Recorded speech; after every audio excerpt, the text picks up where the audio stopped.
Olá pessoal, tudo bem? Nós vamos continuar hoje falando sobre os fatores que influenciam, né, no clima de uma região e os elementos ou atributos, né? Já que para caracterizar o clima de uma área, a gente tem que ter uma comunhão de fatores que contribuem para que a gente possa caracterizar um clima como quente ou frio, úmido ou seco. Não é apenas a latitude que vai ser determinante dentro desse processo. Além da latitude, que é a posição do lugar em relação à Terra e aos círculos especiais, como Equador, Trópico de Capricórnio, Câncer, Círculo Polar Ártico e Antártico, nós temos também outros fatores que colaboram para a caracterização do clima de uma determinada região. Então, a gente viu nas aulas anteriores a importância da latitude, né? Nós vimos a importância da altitude, do albedo, da vegetação nesse processo. Hoje nós vamos estudar outros fatores e alguns elementos que colaboram para a definição do clima de uma área. Um desses fatores é o relevo, tá? O relevo ele pode ser um fator que tanto vai facilitar a dispersão de massas de ar, como ele pode impedir, né? Então ele pode provocar chuvas abundantes em uma determinada região e pode provocar escassez de chuva em outros, como está posto aqui na figura de vocês do lado esquerdo, né? Então, na região que está aqui em destaque na figura, nós temos a formação de nuvens do lado esquerdo, né, nuvens carregadas de umidade. Quando essas nuvens se elevam, a temperatura consequentemente cai e ocorrem as chuvas de um lado da região, de um lado anterior à montanha ou à elevação. Do lado em que as nuvens passam para o outro lado, quando elas perdem a umidade, elas vão ficar secas, né? Então elas podem provocar chuvas abundantes em uma área e podem provocar ausência de chuvas noutra. Então o relevo ele funciona como um fator que pode potencializar a ocorrência de chuvas ou pode dificultar. Um exemplo que a gente dá sempre sobre isso é a região da Cordilheira dos Andes, que fica aqui na América do Sul, né, do lado esquerdo do mapa. Eu coloquei aqui, nós temos a localização do Brasil e o continente sul-americano. Na Cordilheira dos Andes, como ela fica próximo do Oceano Pacífico, as nuvens que se formam carregadas de umidade no Oceano Pacífico, quando elas adentram para o continente sul-americano, elas encontram uma barreira montanhosa. Essa barreira faz com que essas nuvens se elevem e as chuvas ocorrem do lado, né, do oceano. Quando elas passam pela cordilheira, do lado oposto, geram a formação, por exemplo, de desertos, como o deserto do Atacama, que é um deserto formado a partir de quê? Da orografia. Oros quer dizer montanha, grafia, né, descrição. Então, é uma chuva provocada pela ocorrência de montanhas em uma área. A gente sempre costuma dar também o exemplo do Nordeste, né? No sertão do Nordeste, só existe o sertão do Nordeste porque existe uma barreira natural do relevo, que é a chamada Chapada da Borborema, que se localiza no estado da Paraíba, onde a gente tem como ponto de referência a cidade de Campina Grande. A Chapada da Borborema é um conjunto de chapadas que serve como obstáculo natural à passagem de nuvens com umidade, que viriam do litoral oriental do Nordeste em direção aos estados do Piauí, por exemplo, Maranhão, do Pernambuco, do Ceará. Então, quando essas nuvens que se deslocam do Oceano Atlântico, na região do Nordeste Oriental, ingressam no continente, encontram essa barreira, que é a Chapada da Borborema, essa barreira faz com que essas nuvens se elevem. Quando essas nuvens se elevem, elas perdem toda a umidade, né, próximo à Chapada da Borborema. Quando passam para o lado seguinte, vão carregadas sem umidade, né, provocando a formação de uma área semiárida, como o deserto nordeste, como o semiárido nordestino. Então, como consta aqui na figura, né, o relevo ele pode ser um fator que proporciona o aumento de chuvas em uma região, mas ele pode ser um elemento impeditivo para a ocorrência de chuvas no outro. Então, podem, como eu coloquei no item 1 do slide, podem promover um aumento ou escassez de chuva. Funcionam como elementos facilitadores ou como barreiras de massas de ar. Então, na figura 1, a gente tem aqui onde as nuvens de umidade são formadas, podem ocorrer chuvas abundantes, a montanha funciona como uma barreira natural, né, para que essas nuvens atravessem para outra região com a umidade. À medida que elas encontram essa barreira, elas se elevam. À medida que elas se elevam, a temperatura cai e ocorrem as precipitações. Quando essas nuvens passam para o outro lado, elas já vão carregadas sem umidade, né? Vão secas, provocando a ocorrência de secas em outras áreas. Então, o relevo tanto pode facilitar como pode dificultar a ocorrência de chuvas numa região.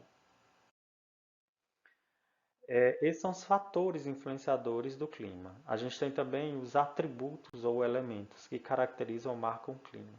Quais são os principais atributos, né, que marcam o clima de uma região para eu caracterizá-lo como quente, seco, frio, úmido, com elevada amplitude térmica ou baixa amplitude térmica? Nós temos três fatores que pesam aí: a temperatura do ar, se ela é alta, se ela é baixa, e ela está intimamente ligada com a umidade e a pressão atmosférica. Vão variar de acordo com a umidade e pressão do lugar. A umidade relativa do ar, né? Então, quando nós temos, por exemplo, uma umidade do ar muito carregada, o ar com muita umidade, esse ar ele esquenta mais rápido, por exemplo. E ao saturar, se eu chegar próximo de 100%, é muito comum que ocorram chuvas. Então, a umidade é um dos fatores que pesam na definição do clima de uma região. Então, quando vocês ouvirem, por exemplo, na previsão do tempo, a umidade relativa do ar é em torno de 80%, 90%, é grande a possibilidade de ocorrência de chuvas.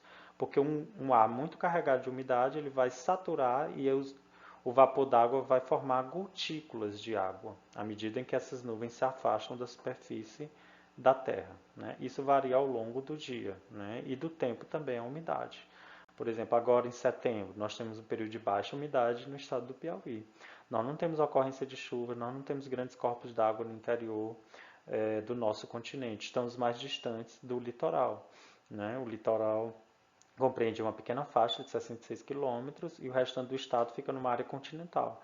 Então, nesse período, a gente sofre muito com a chamada baixa umidade relativa do ar. E aí nós temos que tomar cuidado nesse período, redobrando, né, os cuidados com a hidratação, com da pele, do corpo, de uma maneira geral. Essa umidade é baixa por conta da ausência de chuvas, deslocamento de massas de ar úmidas para o nosso território. Nós temos também a pressão atmosférica, que influencia, que é um dos atributos ou elementos do clima. Pressão é o peso do ar, né?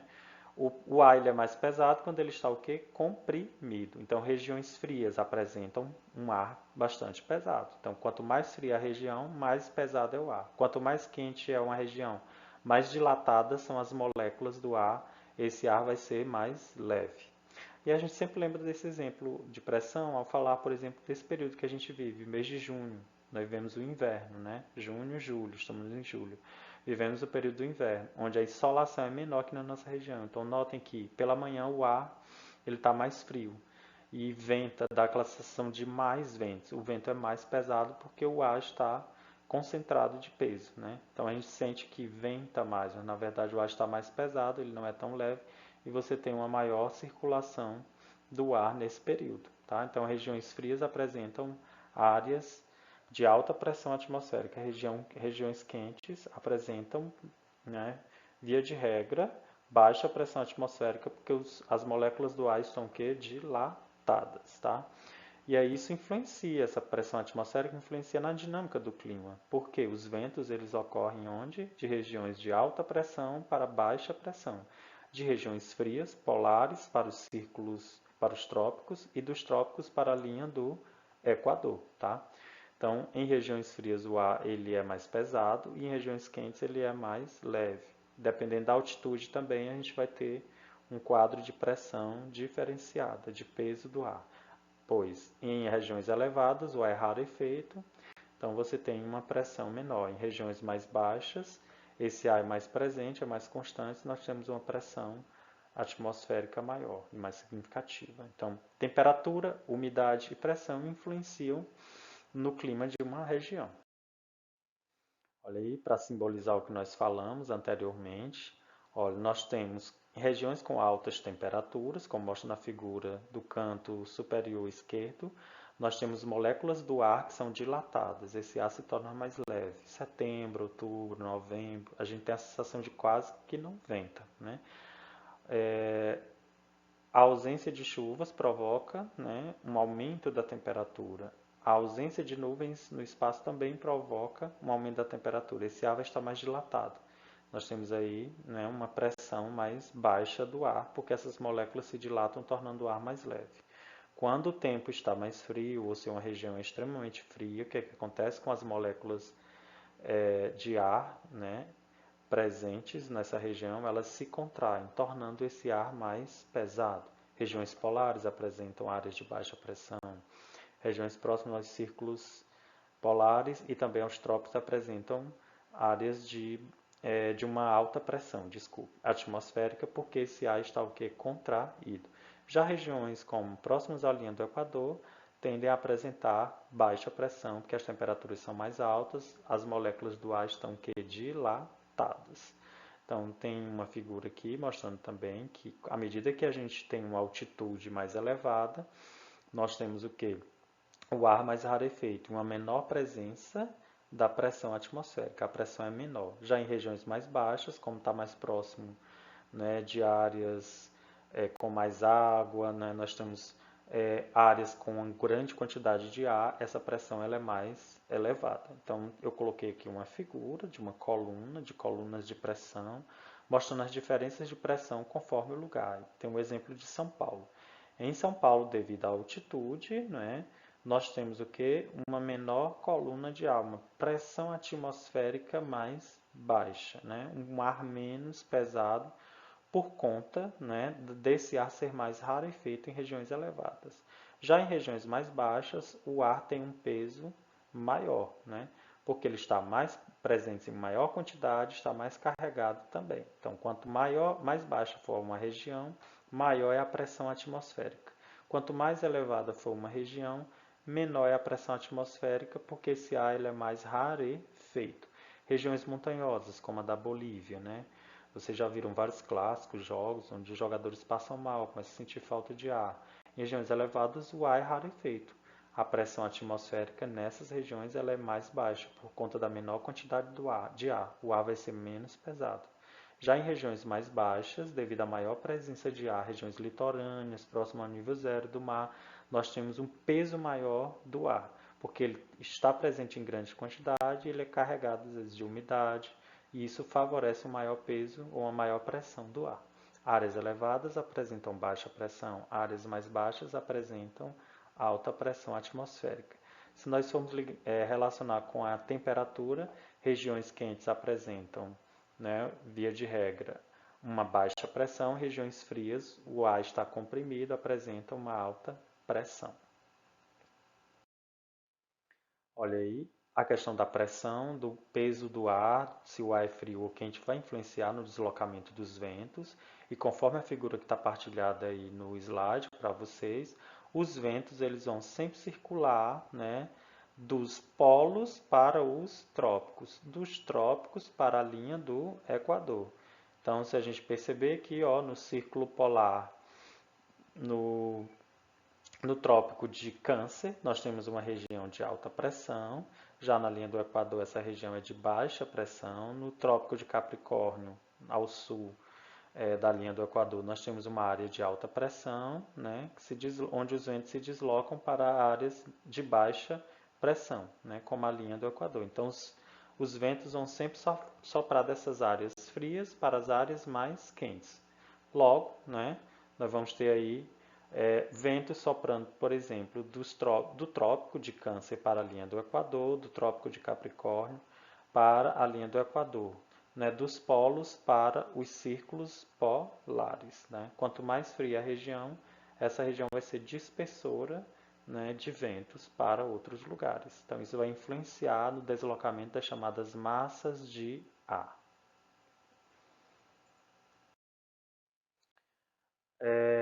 O estudo do clima também está relacionado com os chamados tipos de chuva. As chuvas podem ser de três tipos, conforme consta aí no slide. Chuvas frontais, chuvas orográficas, chuvas convectivas. O que é uma chuva frontal? Chuva frontal, conforme o desenho mostra aí para vocês, são chuvas onde há convergência de duas frentes, uma quente e uma fria. São frentes diferentes. quando uma frente quente se choca com uma frente fria, nós temos, ao invés da formação da gotícula de água, nós temos uma cristalização dessa água. Então, geralmente, quando ocorrem chuvas frontais, nós temos associado a essas chuvas a ocorrência de granizo. São chuvas muito fortes, violentas, porque há uma diferença muito grande de temperatura entre as massas de ar. Elas são muito comuns no sul do Brasil, mas elas conseguem adentrar ao território nacional, chegando ali ao centro-oeste, Goiás, até no Piauí nós temos já a ocorrência desse tipo de chuvas, né? Tanto é que nós já tivemos granizo nessas regiões aqui por conta do deslocamento da massa de ar polar do sul do país até o nosso território. Chuvas orográficas. O que são chuvas orográficas? Como o nome diz, oros quer dizer montanhas, gráfica, descrição das montanhas.